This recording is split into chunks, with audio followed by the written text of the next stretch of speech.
Most backward प्रधानमंत्री के रहते बैकवर्ड और मोस्ट बैकवर्ड का प्रतिनिधित्व नहीं मिल रहा है। तो पिछड़ा जाति से हो और पिछड़े कोई नहीं दे रहे हो, यही तो याद भी दिलाया तो वहां भी आप पॉलिटिकल गेम कर गए कि अखिलेश जी मेरी मदद कर देते हैं, मेरे मित्र है। 33% आरक्षण लागू होने से कोई तकलीफ नहीं है, पर जो ये 90% जो ओमेन हैं इनको भी आरक्षण मिलना चाहिए। आर्टिकल 15(4), आर्टिकल 16(4) स्पष्ट रूप से कहता है कि लिंग जात भेद, लिंग जाति धर्म के आधार पर किसी के साथ भेदभाव नहीं किया जाएगा। अगर ये गैर वैधानिक है, संविधान सम्मत नहीं है, तो फिर तमाम मुस्लिम जातियों को पिछड़ी जातियों में रख के आरक्षण क्यों दिया जा रहा है? मतलब वोट इनका लेके आप विधायक और सांसद बनोगे, पर ये वोट देंगे बस बेचारी, और वोट का जो इनका संवैधानिक अधिकार है, ये विदेश से नहीं ना आए हैं मुसलमान, इसी देश के हैं ना, इसी माटी में पले बढ़े। मतलब भ्रूण तो माँ के गर्भ में बनता है, संसद में भ्रूण नहीं बनता है। न तो विपक्ष किसी महिला बिल के भ्रूण हत्या किया है, न महिला बिल के खिलाफ है। हम अपने उन महिलाओं के पक्ष में हम समता समानता की बात कर रहे हैं। समता समानता का अवसर आप दो, यानी 33% में ओबीसी को भी दो, माइनॉरिटी को भी दो। जब भी डिलिमिटेशन की बात हुई है तो उसके पहले जनगणना हुआ है। साथियों, बहुत बहुत स्वागत है खोज खबरिया में। पिछले दिनों 3 दिनों का स्पेशल सत्र जो बुलाया गया था महिला आरक्षण बिल से जुड़ा, परिसीमन बिल 2026 को लेकर, हालांकि वो 2/3 बहुमत चाहिए थी, वो पास नहीं हो पाया। उसके बाद प्रधानमंत्री नरेंद्र मोदी ने पूरे देश के नाम, राष्ट्र के नाम जो है संबोधन किया और आरोप लगाया कि विपक्ष महिला विरोधी है। इस पर बातचीत करने के लिए हमारे साथ समाजवादी पार्टी के प्रदेश सचिव डॉक्टर सुभाष राजभर जी, उनसे जानने की कोशिश करेंगे कि इनकी पार्टी पर जो मोदी जी ने पूरे देश के नाम संबोधन में आरोप लगाया है कि सपा भी जो है महिला विरोधी है, जो लोहिया जी की पार्टी हुआ करती थी, परिवारवादी पार्टी है। बहुत बहुत स्वागत है सर आपका। आपका भी बहुत बहुत स्वागत है और आपके दर्शकों का। आपकी पार्टी पे तो आरोप लग गया कि भाई महिला विरोधी है, महिलाओं को मिलने वाला जो बिल था वो नहीं पास हो पाया, पूरे देश में चर्चा हो रही है। नहीं, 3 दिन का विशेष सत्र बुला के जो 3 बिल पर चर्चा कराया संसद के भीतर लोकसभा अध्यक्ष जी ने जी, उसमें महिलाओं पर जो चर्चा हुई 33% आरक्षण को लेकर के, तो महिलाओं का तात्पर्य क्या है? जेंडर, देखिए ये जेनेटिक फैक्टर है।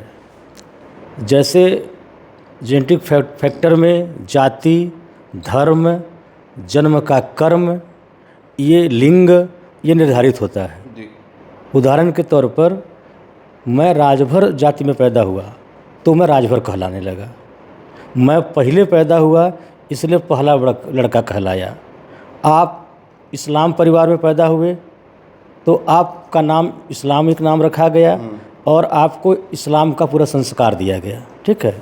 तो ये उसको, अच्छा, इस चीज़ को कोई भी व्यक्ति जेनेटिक फैक्टर को, जो नांकिक कारक हैं, इनको बदलने की ताकत समाज को पास नहीं है। अब रह गई बात कि ये महिला बिल 33%, ये आज का विषय नहीं है, ये लगभग 30 साल से चल रहा है।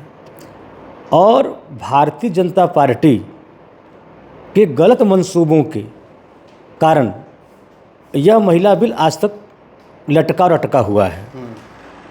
देखिए, हमारे भारत देश में महिलाएं 3 तरह की ज़िंदगी जीती हैं, या महिलाओं का जो हम अगर वर्गीकरण करें तो वो 3 प्रकार की महिलाएं हैं। एक वो महिलाएं वर्ग है जिसकी आबादी लगभग 60% है, पर उसको कल जो ये रो रहे हैं प्रधानमंत्री जी, मीडिया मन की बात जो बोल रहे थे, भ्रूण हत्या कर दी। नहीं, भ्रूण हत्या जो हत्या हो गई, और भ्रूण कहाँ बनता है? पहली बात तो ये है कि ये प्राइम मिनिस्टर हैं, ऑनरेबल प्राइम मिनिस्टर हैं। मतलब भ्रूण तो माँ के गर्भ में बनता है, संसद में भ्रूण नहीं बनता है। मतलब किस तरीके का ये बयान देते हैं, मतलब ये कितने मजाक का बात होता है।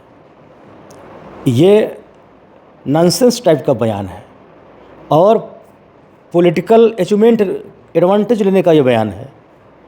हम क्या कह रहे हैं? हम सीधा सीधा ये कह रहे हैं, हमारी पार्टी कह रही है, पूरा विपक्ष कह रहा है, ये आज से नहीं चल रहा है। ये जब 33% आरक्षण, आज के 30 साल पहले से बात हुई थी, तब उस समय पूज्य नेता मुलायम सिंह यादव थे, श्री लालू प्रसाद यादव जी थे, शरद यादव थे, और कांसीराम से, मोहन मायावती जी थी, समाजवादी नेता, हाँ समाजवादी नेता और भी पिछड़े दलित नेता।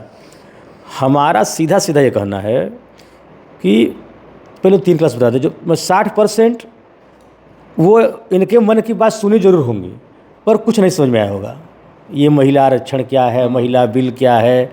इसलिए कि 60% महिलाएं सिर्फ इस दिन में सुबह में भगवान का हाथ जोड़ कर प्रार्थना करती हैं कि हे भगवान, हमको और हमारे बच्चों को सुबह शाम का भोजन मिल जाए।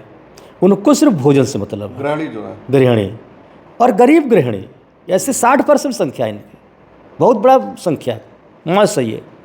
30% महिलाएं ऐसी हैं जो अधिकार कर्तव्य जानती हैं पर उनके सपने भी बड़े हैं। वो डॉक्टर, मास्टर, इंजीनियर, सांसद, विधायक को बनना चाहती हैं। सपने तो उनके हैं पर संसाधन के अभाव में अपने सपने को पंख लगा के उड़ के पूरा करना चाहती हैं पर संसाधन के अभाव में पूरा नहीं कर पाती हैं।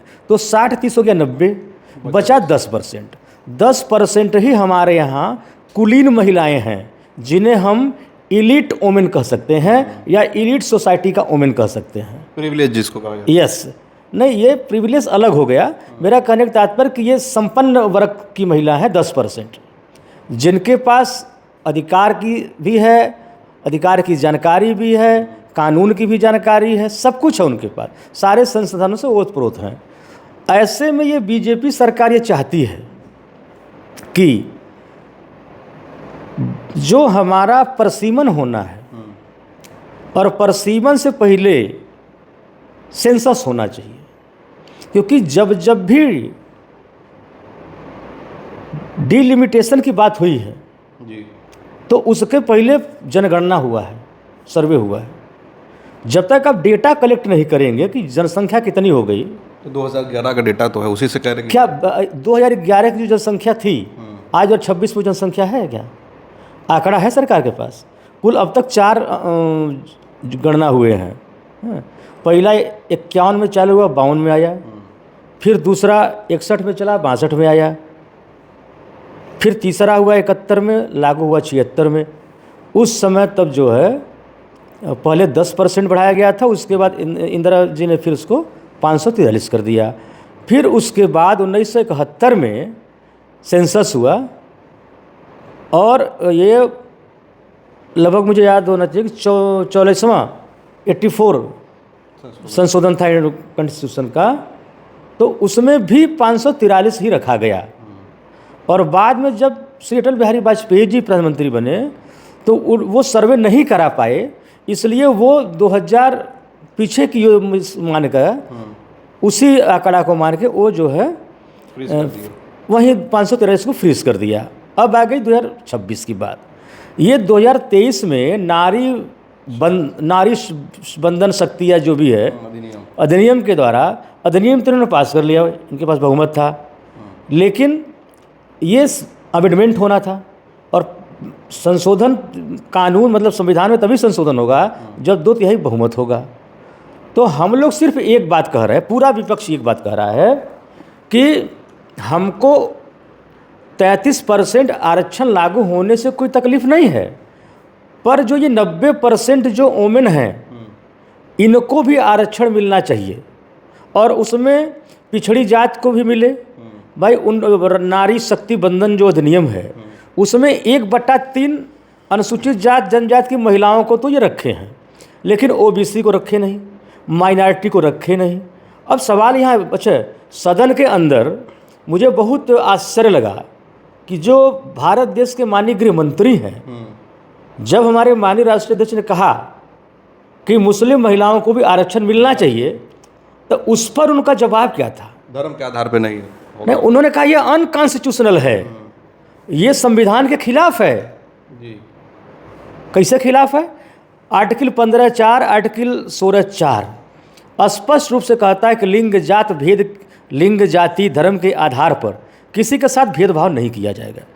और अगर ये गैर वैधानिक है, संविधान सम्मत नहीं है, तो फिर तमाम मुस्लिम जातियों को पिछड़ी जातियों में रख के आरक्षण क्यों दिया जा रहा है? नहीं तो वो तो कह रहे हैं कि आप तमाम मुसलमानों को टिकट दे दिए, हमें कोई एतराज नहीं। आप बात से हम अपना टिकट दे नहीं विषय है। देखिए आरक्षण क्या है, आरक्षण का मतलब होता है प्रतिनिधित्व। नौकरी में हर जगह समाज का प्रतिनिधित्व होना चाहिए। तो अभी तो हम अनरिजर्व में हम तो दे ही रहे हैं, बात यहाँ रिजर्व की हो रही है ना। तो रिजर्व में आप कह रहे हो गैर संवैधानिक है, धर्म के आधार पर रिप्रेजेंटेशन देना गैर कानूनी है, संविधान के खिलाफ है। तो फिर इनको आप मतदाता क्यों बनाए हो? मतलब वोट इनका लेके आप विधायक और सांसद बनोगे, पर ये वोट देंगे बस बेचारी। और वोट का जो इनका संवैधानिक अधिकार है, ये विदेश से नहीं ना आए हैं मुसलमान, इसी देश के हैं ना, इसी माटी में पले बढ़े, आर्थिक सामाजिक तौर पर पिछड़े भी हैं। बिल्कुल है, की रिपोर्ट थी पूरी। नहीं और नहीं, वही बात आपको बता रहा हूँ कि ओबीसी में ऐसी तमाम मुस्लिम जातियां हैं जिनको रिजर्वेशन मिल रहा है 27% में, 27% नौकरियों में कहा जा रहा है। बहुत सारे जो है विश्लेषक ये भी करें, दलितों से बुरी हालत हो रही है मुसलमानों की। हाँ बिल्कुल हो रही है, और पिछड़ी जातियों की बुरी हालत हो रही है। तो सवाल ये है, न तो विपक्ष किसी महिला बिल के भ्रूण हत्या किया है, न महिला बिल के खिलाफ है। हम अपने उन महिलाओं के पक्ष में हम समता समानता की बात कर रहे हैं। समता समानता का अवसर आप दो, यानी 33% में ओबीसी को भी दो, माइनॉरिटी को भी दो। अच्छा, आपने बीच में भी ये बताया कि 2023 में नारी वंदन शक्ति अधिनियम पास हो चुका है। हाँ। लेकिन ये पूरे देश में चल रहा है, चाहे भाजपा की तरफ से चाहे मीडिया की तरफ से, कि महिला आरक्षण पास ही नहीं हुआ। उस पर क्या कहेंगे? नहीं देखिए, वो भी जो 2023 से उन्होंने अधिनियम बनाया, उस पर शर्त क्या लगा है कि 2026 में हम सेंसस कराएंगे, उसके बाद लागू करेंगे। और यहाँ क्या हो रहा है, यहाँ सेंसस नहीं हो रहा है, पहले लागू कर दें। हाँ, इसके पीछे बड़ा लॉजिक है। दक्षिण पट्टी में जनसंख्या नियंत्रण के जो प्रचार हुए, जो तरीके अपनाए गए, उसको दक्षिण के राज्यों ने एक्सेप्ट करके अपने जनसंख्या नियंत्रण किया है। लेकिन उत्तर भारत की जो पट्टी है, जहाँ बीजेपी की अच्छी पकड़ है जी, ठीक ना, यहाँ जनसंख्या भी बढ़ा हुआ है। तो इनके पीछे प्लान ये है कि साउथ में मेरा प्रभाव कम है और उत्तर भारत पर प्रभाव ज़्यादा है। अब यहाँ खुद उत्तर प्रदेश में लोकसभा की सीट जो आज 80 है, तो 120 हो जाएगी, मध्य प्रदेश से बढ़ जाएगा, बिहार में बढ़ जाएगा। तो इनको ये है कि दक्षिण के जो है हमको मिले न मिले, इधर से हम जीत जाएंगे। तो डिलिमिटेशन हो चाहे न हो, लेकिन ये जो है, इसे खेल के मैदान के लिए, खेलने के लिए मैदान बनाया जाता है। उसी तरीके से निर्वाचन क्षेत्र होता है। तो ये अपने निर्वाचन क्षेत्र बढ़ाने के लिए ये काम कर रहे हैं।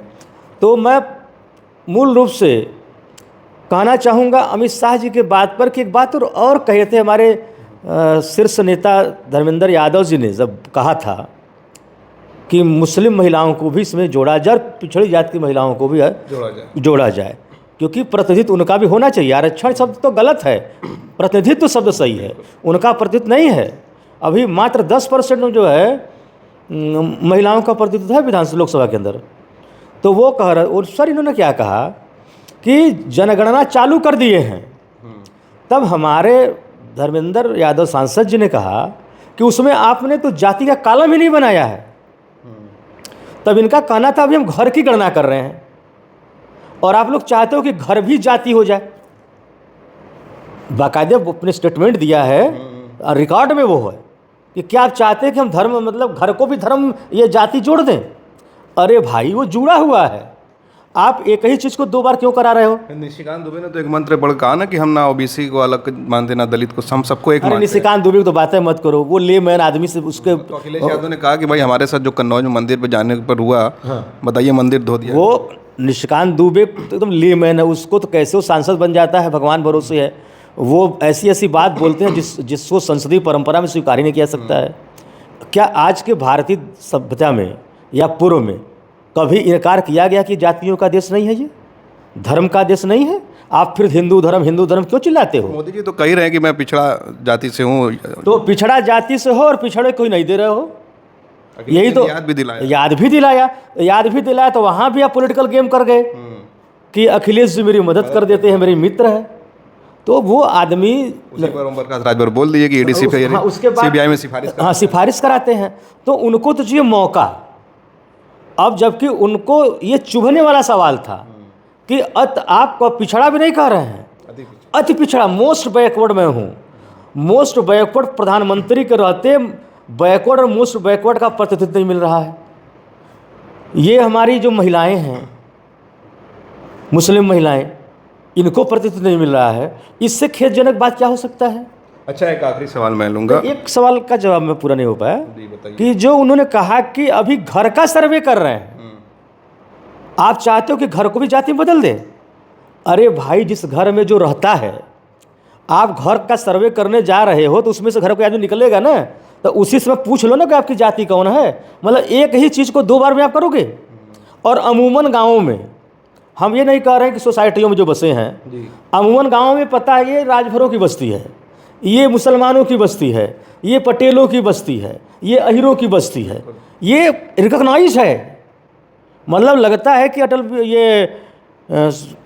अमित शाह जी शायद कभी गांव का दौरा नहीं किए हैं क्या? मतलब जो कह रहे हैं कि ये मेरे विभाग का है, तो मैं कहूँगा कि पहला अपना जो है नॉलेज ठीक करिए और एक ही काम को 2 बार करने में समय वेस्ट मत करिए।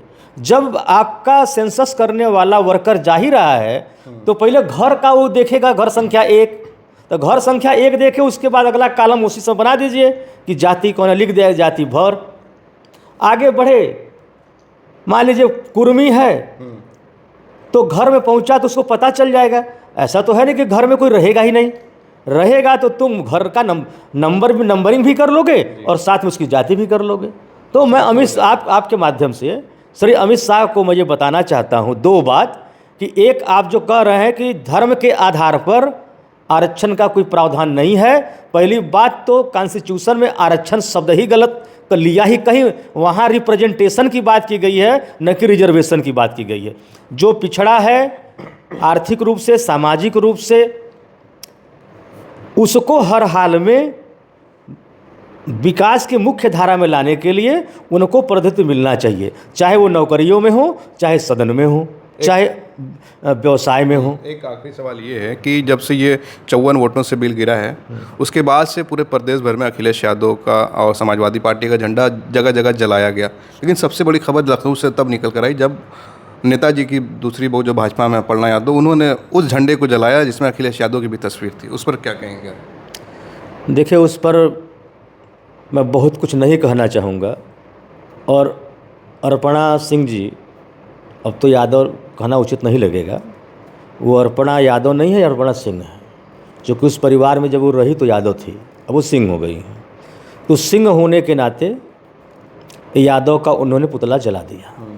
हालांकि हमारे माननीय राष्ट्रीय अध्यक्ष जी महिलाओं को या किसी को हर्ट नहीं करना चाहते हैं, इसलिए उन्होंने कल सांकेतिक बयान दिया था, खास करके अपने झंडे को लेकर, कि मेरा झंडा क्रांति का झंडा है, मेरा झंडा सुहाग के रंग का झंडा है, सुहागिनों के रंग का झंडा है।